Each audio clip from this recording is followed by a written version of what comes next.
नमस्ते बच्चों, आज की इस वीडियो में गद्य खंड के चैप्टर 1 दो बेलों की कथा का A to Z complete solution with proper explanation के साथ आपको इस वीडियो में बताया जाएगा। बच्चों, इससे पहले जो आपकी बुक क्षितिज और कृतिका नाम से दो हुआ करती थी, अभी फिलहाल जो आपकी बुक है गंगा नाम से आई है। और पहला चैप्टर गद्य खंड का अगर हम देखेंगे जो प्रेमचंद जी ने लिखा है, इसका नाम है दो बेलों की कथा।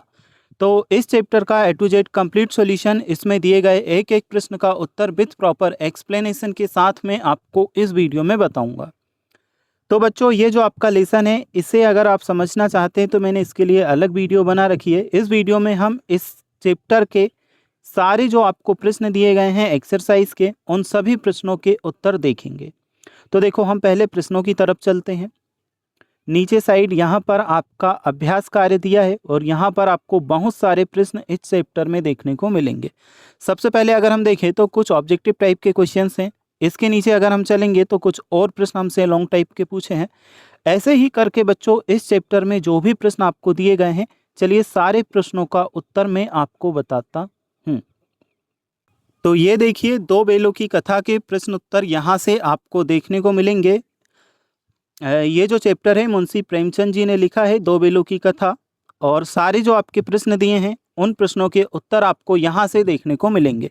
प्रश्न को मैंने नीले कलर में लिखा है, उत्तर को मैंने काले कलर में लिखा है, ताकि आपको क्लियरली समझ आए।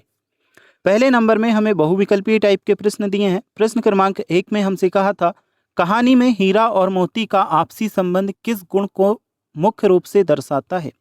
तो इसका सही उत्तर हमारा कौन सा था? ऑप्शन खा, एकता और सहयोग का। कारण क्या है? पूरी कहानी में हीरा और मोती हर मुसीबत में, जैसे सांड से लड़ना, कांजी होश में रहना, एक दूसरे का साथ देते हैं, इसलिए। चलिए, इसके बाद अगर हम देखते हैं तो नेक्स्ट क्वेश्चन हमें देखने को मिलेगा। सेकंड नंबर के क्वेश्चन में है, हीरा ने नया स्थान स्वीकार क्यों नहीं किया? हीरा मोती ने नया स्थान स्वीकार क्यों नहीं किया? तो इसके आंसर में हम करेंगे ऑप्शन गा आपका सही उत्तर रहेगा। मालिक ने बेचा, यह सोचकर उन्होंने अपमान लगा। उन्हें लगा कि झूरी ने उन्हें बेच दिया है, जो कि उनके लिए आहत करने वाला और अपमानजनक था। तो सेकंड नंबर के क्वेश्चन में ऑप्शन नंबर का आपका सही उत्तर है। नेक्स्ट अगर हम देखें तीसरे नंबर का प्रश्न, बेलों ने रस्सी तोड़कर घर लौटने का निर्णय क्यों किया? तो ये हमारे सही विकल्प चल रहे हैं। तीसरे नंबर के सही विकल्प वाले प्रश्न का सही उत्तर हमारा रहेगा स्वतंत्रता प्राप्त करने के लिए। इसका कारण भी हमने दिया है, झूरी के साले गया के घर उन्हें गुलामी और पराधीनता का एहसास हो रहा था, इसलिए वे आज़ाद होने के लिए भागे। नेक्स्ट अगर हम देखें चौथे नंबर का प्रश्न हमें यहाँ पे दिया है, गया द्वारा डंडे से मारने पर मोती का आक्रोश किस मानवीय मनोवृत्ति का द्योतक है? तो उत्तर है हमारा ऑप्शन का स्वाभिमान। कारण क्या लिखा है? मार पड़ने पर मोती का स्वाभिमान आहत हुआ और वह हल जुआ लेकर भाग खड़ा हुआ। तो चलिए, इसके बाद हम देखते हैं जो आपका नेक्स्ट क्वेश्चन है 5वें नंबर का, कहानी में बेलों की मूक भाषा का प्रयोग लेखक ने किस लिए किया? उत्तर इसका क्या करेंगे? ऑप्शन जो आपका खा है, मनुष्य जैसी चेतना दिखाने के लिए। और इसके कारण में हमने क्या लिखा है? पशु होते हुए भी वे इंसानों की तरह सोचते समझते और संवाद करते थे। अब हम आगे चलते हैं, देखते हैं जो आपका छठा नंबर है, दो बेलों की कथा को यदि स्वतंत्रता आंदोलन से जोड़ें तो हीरा और मोती किसके प्रतीक हो सकते हैं? तो इस प्रश्न का उत्तर होगा स्वतंत्रता के लिए भारतीय जनता के संघर्ष के, यानी कि घा ऑप्शन आपका सही उत्तर है। और कारण लिखेंगे, कहानी परोक्ष रूप से गुलाम भारत में भारतीयों के स्वतंत्रता संघर्ष को दर्शाती है। चलिए, इसके बाद हम चलते हैं मेरी समझ मेरे विचार के जो आपसे प्रश्न पूछे हैं जस्ट नीचे। तो मेरी समझ मेरे विचार वाले प्रश्नों में प्रश्न क्रमांक 1 हमसे पूछा है, जब बेल नए मालिक के यहाँ गए तो उन्होंने काम करने से इनकार क्यों कर दिया था? इस प्रश्न के उत्तर में हम क्या करेंगे? बेलों को लगा कि उनके मालिक झूरी ने उन्हें बेच दिया है। यह विचार उनके स्वाभिमान को ठेस पहुंचा रहा था। नया घर, नया गांव, नए लोग उन्हें बेगाने लग रहे थे। गया का व्यवहार भी कठोर था, इसलिए उन्होंने काम करने से इनकार कर दिया। नेक्स्ट हम देखेंगे जो आपसे सेकंड नंबर का प्रश्न पूछा है, इसे गांव के इतिहास में यह घटना अभूतपूर्व ना होने पर भी महत्वपूर्ण थी। बेलों का घर लौट आना कोई साधारण घटना नहीं है, कैसे? तो सेकंड नंबर के प्रश्न का उत्तर आप देखो, जानवर आमतौर पर नए स्थान पर ले जाए जाने पर रास्ता भूल जाते हैं। या मारपीट के डर से भागने की हिम्मत नहीं करते। लेकिन हीरा मोती का अपने मालिक के प्रति सच्चा प्रेम और आज़ादी की तड़प उन्हें वापस ले आई। यह घटना पशुओं के भीतर भी विद्रोह और असीम स्नेह के भाव को दर्शाती है, इसलिए यह साधारण घटना नहीं थी। चलिए अब हम देखते हैं जो आपका तीसरा प्रश्न पूछा गया है इसे। मोती ने मूक भाषा में कहा, अब तो नहीं सहा जा रहा, अब तो नहीं सहा जाता हीरा, कभी कभी संघर्ष करना आवश्यक हो जाता है। इस कथन को कहानी के उदाहरणों से सिद्ध कीजिए। तो देखिए जो आपका तीसरे नंबर का प्रश्न है, इसमें हमने आंसर क्या किया है। कांजी होश में जब सभी जानवर भूखे प्यासे मरणासन में थे, तब यदि मोती संघर्ष दीवार न तोड़ता नहीं करता तो सभी जानवर मर जाते। मोती के संघर्ष के कारण ही कांजी होश की दीवार टूटी और गधों, बकरियों और भैंसों की जान बच सकी। यह सिद्ध करता है कि अत्याचार सहने से अच्छा संघर्ष करना है। चलिए अब हम देखते हैं जो चौथे नंबर का प्रश्न आपका है। जब पेट भर गया और दोनों ने आज़ादी का अनुभव किया, हीरा एवं मोती स्वतंत्रता और अपनापन दोनों में से किस भावना से अधिक प्रेरित थे? कारण सहित लिखिए। तो चौथे नंबर के प्रश्न में हमारा उत्तर रहेगा, इस स्थिति में वे स्वतंत्रता की भावना से अधिक प्रेरित थे। गया के घर में की कैद से भागने के बाद जब उन्हें मटर के खेत में भरपेट भोजन मिला तो आज़ादी का एहसास उन्हें मदमस्त कर गया। वे उछलने कूदने लगे और सींग मिलाकर खेलने लगे, जो पूर्ण स्वतंत्रता का उल्लास था। चलिए इसके बाद हम देखते हैं जो आपके पांचवें नंबर का प्रश्न है। बेलों ने जैसे पाम ना उठाने की कसम खा ली थी, अत्याचार सहना भी अन्याय में भागीदारी है। क्या आप इस कथन से सहमत हैं? अपने उत्तर के कारण भी बताइए। तो पांचवें नंबर के प्रश्न का उत्तर आप देखें। हाँ, मैं इस कथन से पूर्णतः सहमत हूँ। यदि अत्याचार को चुपचाप सह लिया जाए तो अत्याचारी का मनोबल बढ़ता है। यदि बैल गया की मार चुपचाप सहते रहते तो वह उन्हें हमेशा प्रताड़ित करता। विरोध करने से ही अत्याचार को रोका जा सकता है। अब देखिए छठे नंबर का प्रश्न है। बहुत दिनों साथ रहते रहते दोनों में भाईचारा हो गया था। हीरा और मोती अभिन्न मित्र थे। कहानी की किन किन घटनाओं के आधार पर यह निष्कर्ष निकाला जा सकता है? कम से कम 3 बिंदु लिखिए। देखिए इनके 3 बिंदु हमने यहाँ पे लिखे हैं। पहला बिंदु है, मटर के खेत में जब मोती कीचड़ में फंस गया तो हीरा भागने के बजाय वापस आ गया और दोनों पकड़े गए। नेक्स्ट है, सांड से लड़ाई के समय दोनों ने एक दूसरे का साथ दिया और संगठित होकर उसे हराया। तीसरा पॉइंट हमने क्या लिखा, कांजी होश में हीरा के बंधे होने पर मोती ने उसे छोड़कर भागने से इनकार कर दिया और वह वहीं सो गया। अब अगर हम देखें तो 7 नंबर का प्रश्न हमसे पूछा है। उसी समय मालकिन ने आकर दोनों के माथे चूम लिए। कहानी में मालकिन और छोटी लड़की दोनों के व्यवहार की तुलना कीजिए। तो इस प्रश्न के उत्तर में हम क्या करेंगे, मालकिन का व्यवहार पहले संवेदनहीन था। बेलों के भागकर आने पर उसने उन्हें नमक हराम कहा और भूसा खाने को दिया, लेकिन अंत में उसका हृदय परिवर्तन हुआ। दूसरी ओर छोटी लड़की भैरव की बेटी शुरू से ही बेलों के प्रति आत्मीय और करुणामयी थी। उसे बेलों का दुख अपना दुख लगता था क्योंकि उसकी भी सौतेली माँ उसे मारती थी। चलिए इसके बाद हमारे हैं मेरी कल्पना मेरे अनुमान के जो प्रश्न पूछे गए हैं इन्हें हम सॉल्व करेंगे। इसमें आपका पहले नंबर का प्रश्न है, उसने उनके माथे सहलाए और बोली खोले देती हूँ। यदि वह छोटी लड़की होते तो बेलों की मदद किस प्रकार करती? बच्चों इसका उत्तर हम करेंगे, यदि मैं वह छोटी लड़की होता तो मैं भी बेलों को रोटियां खिलाता और उनके प्रति दया भाव रखता। मैं अपने पिता को समझाने का प्रयास करता कि जानवरों पर अत्याचार ना करें और फिर भी ना मानने पर बेलों को रात के अंधेरे में चुपके से आज़ाद कर देता। चलिए इसके बाद हम देखेंगे जो 2 नंबर का हमारा प्रश्न है इसे। दोनों गधे अभी तक ज्यों के त्यों खड़े थे। भय और संकोच इंसान को अवसर मिलने पर भी जकड़े रखता है। क्या आप इस कथन से सहमत हैं? तो इसका उत्तर हम करेंगे, हाँ मैं पूर्णतः सहमत हूँ। गधों के पास भागने का पूरा अवसर था, फिर भी वे फिर पकड़े जाने के डर से वहीं खड़े रहे। इंसानों के जीवन में भी अक्सर ऐसा होता है। लोग असफल होने या नए बदलाव के डर से मिली हुई स्वतंत्रता या अवसर का लाभ नहीं उठा पाते और अपनी पुरानी स्थिति में ही जीना स्वीकार कर लेते हैं। चलिए इसके बाद हम देखेंगे जो आपके अगले प्रश्न पूछे गए हैं। मेरे अनुभव मेरे विचार। अब हम इन प्रश्नों को सॉल्व करेंगे। पहले नंबर के प्रश्न में हमें दिया है, दोस्तों में घनिष्ठता होते ही धोल धप्पा होने लगता है, जिस पर ज़्यादा विश्वास नहीं किया जा सकता। क्या आप इस बात से सहमत हैं? उत्तर में हमने क्या लिखा है, हाँ मैं सहमत हूँ। जब दो लोगों में गहरी दोस्ती होती है तो औपचारिकता खत्म हो जाती है और वे मजाक, हल्की मारपीट, धोल धप्पा करने लगते हैं। यह उनके बीच के सच्चे प्रेम और भरोसे को दिखाता है। बिना इस आत्मीयता के दोस्ती केवल दिखावा या फुसफुसी लगती है। नेक्स्ट है हमारा सेकंड नंबर का प्रश्न, चलिए इसे हम देखेंगे। हीरा ने तिरस्कार किया, गिरे हुए बेरी पर सींग ना चलाना चाहिए, यह सब ढोंग है। आपका इस संबंध में क्या विचार है?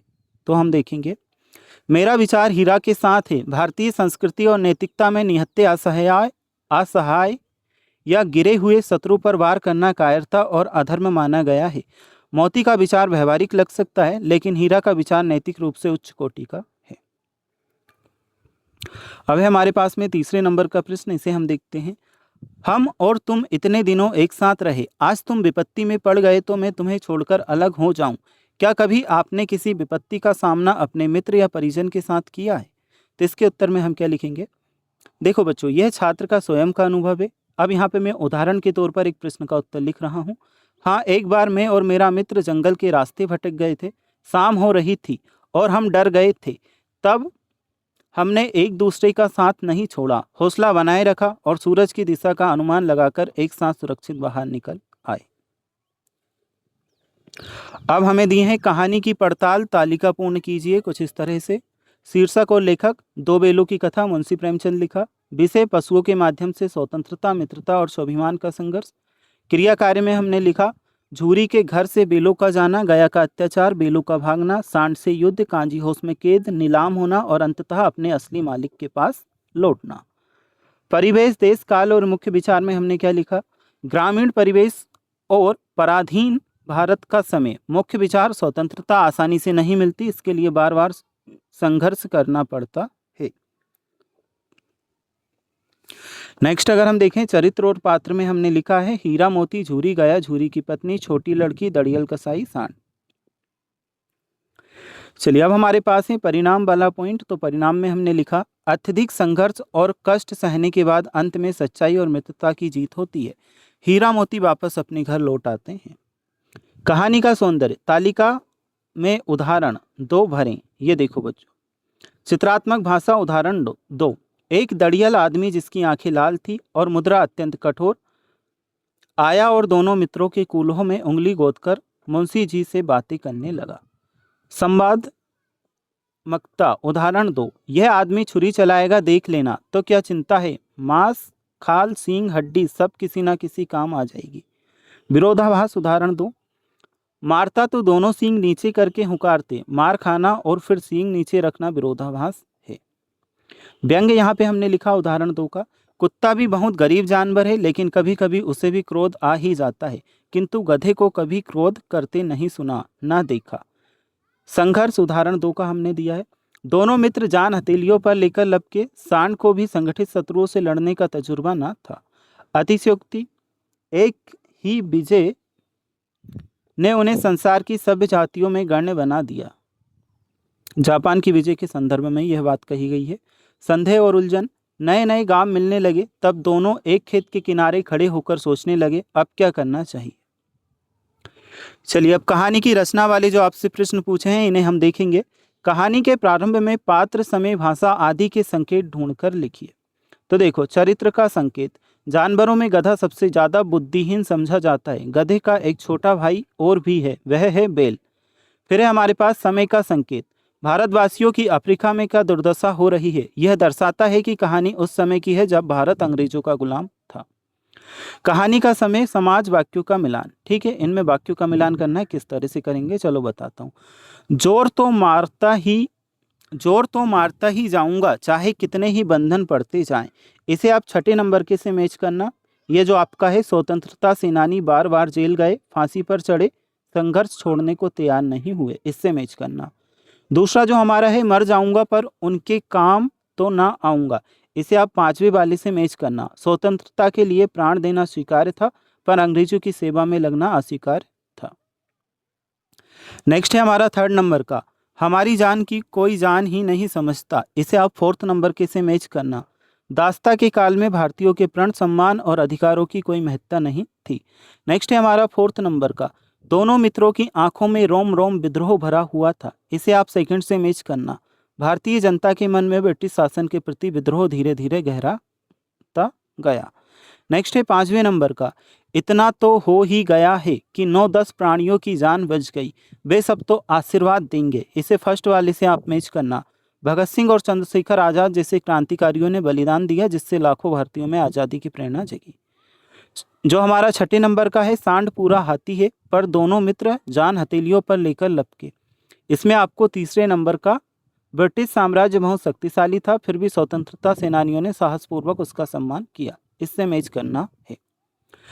अब यहाँ पर पशुओं के लिए कानून, इससे रिलेटेड जो हमारे प्रश्न दिए हैं इन्हें हम सॉल्व करेंगे। पहले नंबर का हमारा क्या है, बैलों का कांजी होश में बंद होना न्याय और अन्याय दोनों को दर्शाता है, कैसे? उत्तर में क्या लिखेंगे? न्याय में हम लिखेंगे कांजी होश लावारिस या दूसरों के खेतों में नुकसान पहुंचाने वाले पशुओं को रखने की जगह है जिससे किसानों की फसलें बचती हैं, यह समाज के दृष्टिकोण से न्याय है। और अन्याय में क्या लिखेंगे? वहाँ जानवरों को चारा पानी ना देना, उन्हें भूखा प्यासा रखकर मरने के लिए छोड़ देना और कसाईयों को नीलामी कर देना जानवरों के प्रति घोर अमानवीय कृत्य और अन्याय है। अब हम देखते हैं जो आपका सेकंड नंबर का है, इसी में प्रश्न, यदि आपको अवसर मिले तो आप बैलों की ओर से कौन कौन से कानूनी अधिकार मांगेंगे? इसमें हमने पहला लिखा है भरपेट भोजन और स्वच्छ पानी का अधिकार, काम की एक निश्चित सीमा, क्रूरता और शारीरिक हिंसा के खिलाफ सुरक्षा का अधिकार, सुरक्षित और स्वच्छ आवास का अधिकार। नेक्स्ट है हमारा थाना अध्यक्ष को पत्र। तो यहाँ पे हमने एक पत्र लिखा है, थाना अध्यक्ष महोदय, थाना यहाँ पे कोई भी नाम आप लिख सकते हो, ठीक है। विषय, बैलों के साथ हो रहे अन्याय और पशु क्रूरता के संबंध में। महोदय, हमारा नाम हीरा और मोती है, हमारे साथ गया नाम के व्यक्ति ने अत्यंत क्रूर व्यवहार किया है। उसने हमें सूखा भूसा दिया, हमारी गर्दन में भारी हल जोता और डंडों से पीटा। इसके बाद हमें कांजी हाउस में कैद कर दिया गया, जहां हमें भूखा रखा गया और अंत में एक कसाई के हाथों नीलाम कर दिया गया। हमारे साथ घोर अन्याय हुआ है। कृपया पशु क्रूरता अधिनियम के तहत दोषियों पर कड़ी कार्रवाई करने की कृपा करें। धन्यवाद। नीचे आएगा हीरा और मोती नाम। चलिए अब हमसे हमारी धरोहर, हमारी संस्कृति से रिलेटेड यहाँ पे जो प्रश्न पूछे हैं उनके आंसर देखेंगे। पहले नंबर का आपका है, वे कौन कौन से कार्य कभी नहीं करते थे? तो उत्तर में हम करेंगे, हीरा और मोती कभी भी औरत जात महिलाओं पर सींग नहीं चलाते थे, वे निहत्थे या गिरे हुए दुश्मन पर वार नहीं करते थे, वे कामचोरी नहीं करते थे और विपत्ति में अपने मित्र को छोड़कर नहीं भागते थे। इसके नीचे अगर हम देखेंगे जो सेकंड नंबर का प्रश्न है, हीरा के ये कथन किन भारतीय मूल्यों की ओर संकेत करते हैं? तो इसके उत्तर में हमारा होगा, ये कथन भारतीय समाज के उन उच्च नैतिक मूल्यों की ओर संकेत करते हैं जिनमें महिलाओं का सदैव सम्मान किया जाता है, साथ ही युद्ध या शत्रुता में भी धर्म का पालन करना, असहाय या गिरे हुए व्यक्ति पर प्रहार न करना जैसी महान भारतीय संस्कृति की झलक भी मिलती है। नेक्स्ट है हमारे पास तीसरे नंबर का प्रश्न, कृषि के पारंपरिक और आधुनिक उपकरणों के विषय में पता लगाइए और लिखिए। तो यहाँ पर हमने पारंपरिक उपकरण में लिखा है हल, बैलगाड़ी, कुदाल, खुरपी, फावड़ा, हसिया, रहट। आधुनिक उपकरण में लिखा है tractor, harvester, rotavator, thresher, tubewell, cultivator. अब हम चलते हैं तीसरे नंबर के प्रश्न की तरफ। भारत में बैल केवल पशु नहीं बल्कि कृषि संस्कृति का अभिन्न अंग है। बैल किस किस काम में सहायक होते हैं? तो उत्तर में हमने क्या लिखा है, गांवों में खेत जोतने के लिए, कुएं से पानी निकालने, रहट चलाने के लिए, बैलगाड़ी के माध्यम से फसल ढोने और यातायात के लिए। शहरों में भारी माल ढोने, ईंट भट्टों पर काम करने और कभी कभी कचरा ढोने वाली गाड़ियों में सहायक होते हैं। अलग अलग और साथ साथ ये वाले जो पॉइंट के आपके प्रश्न हैं इन्हें हम देखते हैं। पहला है, कहानी के आधार पर हीरा और मोती की विशेषताएं लिखिए। तो हीरा की विशेषता हमने लिखी, शांत, सहनशील, समझदार, धैर्यवान और नैतिक मूल्यों का पालन करने वाला। मोती की विशेषता लिखी, उग्र, गुस्सैल, विद्रोही, साहसी और सच्चा मित्र। चलिए इसके बाद हम देखेंगे सेकंड नंबर का प्रश्न, हीरा और मोती की विशेषताएं कुछ कुछ समान और कुछ कुछ अलग हैं, किंतु उनकी भिन्न भिन्न वस्तु विशेषताएं एक दूसरे को पूरा करती हैं, कैसे? दोनों में अपनी स्वतंत्रता और मालिक के प्रति प्रेम समान है, परंतु स्वभाव में वे हीरा का धैर्य मोती के क्रोध को नियंत्रित करता है। जैसे मटर के खेत में वही मोती का उग्र स्वभाव और साहस उन्हें मुसीबतों से बाहर निकालता है, जैसे कांजी होस की दीवार तोड़ना। इस प्रकार वे एक दूसरे की कमियों को दूर कर एक दूसरे के पूरक बनते हैं। नेक्स्ट हम देखते हैं, आपकी कक्षा में भी भिन्न भिन्न विशेषताएं वाले सहपाठी हैं, आप उनसे कैसा व्यवहार करना चाहते हैं, कैसा व्यवहार चाहते हैं, तीसरे नंबर का हमारा प्रश्न है। तो इसमें हम उत्तर क्या लिखेंगे, मैं चाहता हूं कि हम एक दूसरे के विचारों और स्वभाव का सम्मान करें। जो पढ़ाई में तेज है वह दूसरों की मदद करे। हमें एक दूसरे की कमियों का मजाक नहीं उड़ाना चाहिए, बल्कि साथ मिलकर काम करना चाहिए। ठीक है, यह हमने लिखा। चाहो तो आप अपने अनुसार भी प्रश्न का उत्तर कर सकते हैं। चौथे नंबर का हमारा है, मूक भाषा में हीरा और मोती किस प्रकार आपस में बातें किया करते होंगे। तो उत्तर में हमने क्या लिखा, वे एक दूसरे की ओर देखकर आंखों के इशारों से एक दूसरे को सूंघकर, चाटकर, कान हिलाकर और कभी कभी प्यार से सींग मिलाकर अपनी भावनाएं, थकान, प्यार, गुस्सा या खतरे का संकेत एक दूसरे तक पहुंचाते होंगे।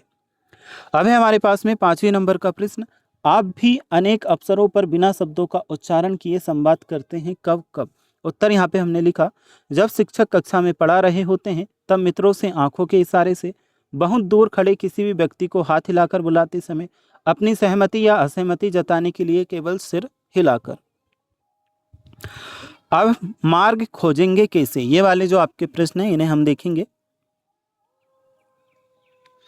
तो बच्चों वैसे तो आपके व्यवहारिक ज्ञान के लिए है, लेकिन सामान्य उत्तर में आपको बता देता हूँ। पहला, मैं अगर रास्ता भटक जाऊं तो सूरज की दिशा, सड़क के साइन बोर्ड देखकर या आसपास के स्थानीय लोगों से पूछकर रास्ते का पता लगाऊंगा। आजकल मोबाइल में जीपीएस, गूगल मैप्स से भी रास्ता खोजा जा सकता है। सेकंड पॉइंट हमने लिखा, भटक जाने पर घबराना नहीं चाहिए। किसी पुलिस वाले, ट्रैफिक पुलिस या सुरक्षित सरकारी भवन जैसे पोस्ट ऑफिस या स्कूल में जाकर मदद मांगनी चाहिए। तीसरा हमने लिखा, छात्र अपने विद्यालय के निकासी मानचित्र के आधार पर उत्तर दें, जो आमतौर पर सीढ़ियों या मुख्य द्वार की ओर जाता है। ठीक है,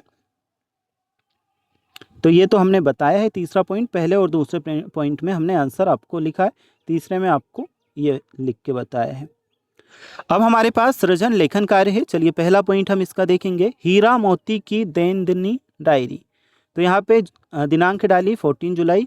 आज का दिन हमारे जीवन का सबसे बुरा दिन था। हमने मटर के खेत में आज़ादी का आनंद लिया ही था कि इंसानों ने हमें घेरकर पकड़ लिया। हमें एक भयानक जगह लाया गया, कांजी होस। यहाँ हर तरफ मौत का सन्नाटा है। जानवर कंकाल बन चुके हैं, खाने को एक तिनका नहीं मिला। मेरी और मोती की आंखों में बस आज़ादी के सपने हैं। अगर कल तक कुछ ना हुआ तो हम इस दीवार को तोड़ देंगे। नेक्स्ट है आज की समाचार रिपोर्ट।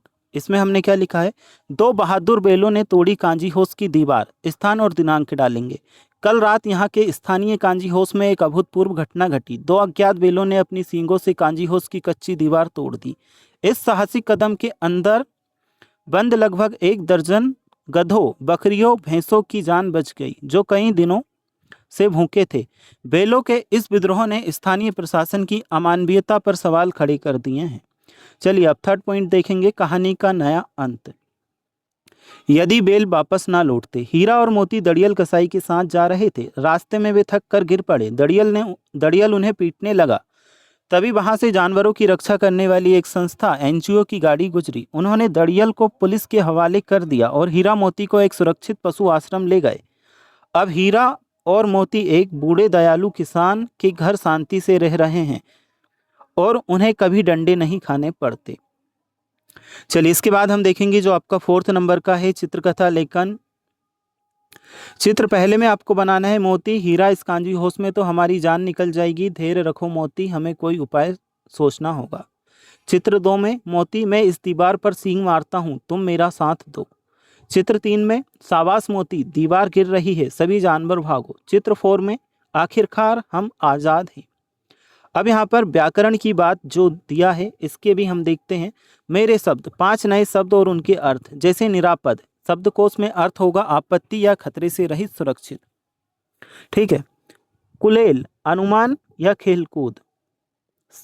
शब्दकोश से अर्थ होगा उछलकूद या क्रीड़ा। विषाद यानी कि अनुमान है दुख। शब्दकोश का अर्थ है उदासी, अवसाद। कांजी होस, अनुमान है जानवरों की जेल। शब्दकोश का अर्थ है बहबाड़ा जिसमें लावारिस पशु बंद किए जाते हैं। मसलहत, अनुमान है भलाई। शब्दकोश से अर्थ उपयुक्त बात, भलाई, हित। ठीक है। भाषा गढ़ते मुहावरे वाक्य प्रयोग, चलिए इन्हें देखते हैं। तो दांतों पसीना आना, पहाड़ की खड़ी चढ़ाई चढ़ने में मेरे दांतों पसीना आ गया। दिल कांपना, अत्यंत भयभीत होना, रात के सन्नाटे में शेर की दहाड़ सुनकर मेरा दिल कांप उठा। जल उठना, ईर्ष्या या क्रोध से भर जाना, मेरी तरक्की देखकर मेरा पड़ोसी जल उठा। ऐंठ कर रह जाना, बेबस होकर मन मसोस लेना, मालिक की डांट सुनकर गरीब नौकर ऐंठ कर रह गया। खबर लेना, दंड लेना या बुरा हाल करना, परीक्षा में फेल होने पर पिताजी ने मेरी अच्छी खबर ली। गम खाना, सहन कर लेना या चुप रह जाना, बड़ों की कड़वी बातों पर कभी कभी गम खाना ही पड़ता है। ईंट का जवाब पत्थर से देना, कड़ा प्रतिहार करना, भारतीय सेना ने दुश्मनों की गोलीबारी का ईंट का जवाब पत्थर से दिया। 9-2-11 होना या भाग जाना, इसका अर्थ है पुलिस की गाड़ी देखते ही सारे चोर 9-2-11 हो गए। गतिविधियां दी हैं, कविता एक, गीत और अभिनंदन पत्र। ये गीत है तो ये आप देख लीजिए। अभिनंदन पत्र में आप ये देखेंगे, ठीक है। इसके नीचे अगर हम चलते हैं, दूसरा है बाल सभा में भाषण, पशुओं के अधिकार। आदरणीय गुरुजनों और मित्रों, आज मैं पशुओं के अधिकार पर अपने विचार रखना चाहता हूँ। हीरा मोती की कहानी हमें सिखाती है कि जानवरों में भी भावनाएं होती हैं, उन्हें भी भूख लगती है और दर्द होता है। हमारा संविधान और नैतिकता कहती है कि पशुओं के साथ क्रूरता ना हो, उन्हें भी स्वच्छ पानी, भोजन और सुरक्षित आवास का हक है। आइए हम संकल्प लें कि हम मूक पशुओं की आवाज़ बनेंगे और उनके अधिकारों की रक्षा करेंगे। धन्यवाद। मेरी पहेली, इनके उत्तर हम देखेंगे। एक कहे मैं चमकू तारों सा, दूसरा कहे मैं सागर की सीप का राजा। इसमें उत्तर आएगा हीरा और मोती। बेलों का वह शत्रु पुराना, जिसने उन्हें खूब रुलाया। इसमें उत्तर आएगा गया। खेत में खड़ी हरी भरी बेलों को वह खूब भाई। ये है उत्तर मटर। गले में बांधी जाती बेलों को जकड़ कर रखती मैं। इसमें उत्तर है रस्सी। छोटी बच्ची ने खिलाई भूखे बेलों की जान बचाई। इसमें उत्तर होगा रोटी। तो ये आपका बच्चों हो चुका है कंप्लीट। चैप्टर 1 के सारे प्रश्न उत्तर हम कंप्लीट कर चुके हैं। अगर आपको इनके बाद वाले चैप्टर के आंसर देखना है तो आप हमारे चैनल के प्लेलिस्ट में जाकर के देख सकते हैं।